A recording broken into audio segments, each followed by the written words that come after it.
The carbon tax is in its dying days, with Clive Palmer telling Parliament his senators will back the legislation to axe the tax with his conditions attached.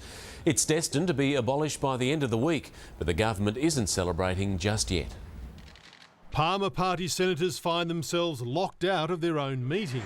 Round the back.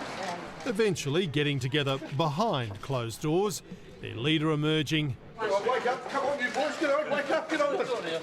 Summoning the cameras to say nothing. I can't tell you yet. As one of his senators played hardball. The coalition can either learn the hard way or the easy way. This is a case of the pup wagging the tail, wagging the dog.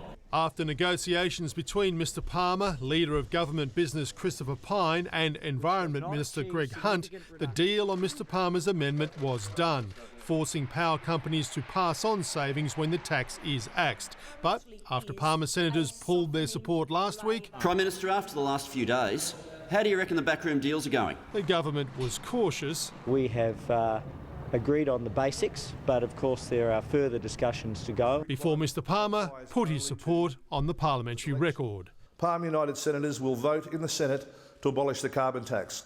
But that's not the end of the Palmer drama. He's now pushing more amendments to replace the carbon tax with an emissions trading scheme and keep billions of dollars in spending, as Labor starts to question the savings. Will the Prime Minister stand by his promise and guarantee that grocery bills will now fall by that $10 a week? What went up with the carbon tax will come down when the carbon tax comes off. As the bill to axe the tax went through the House of Representatives and back to the Senate one last time. Mark Riley, 7 News.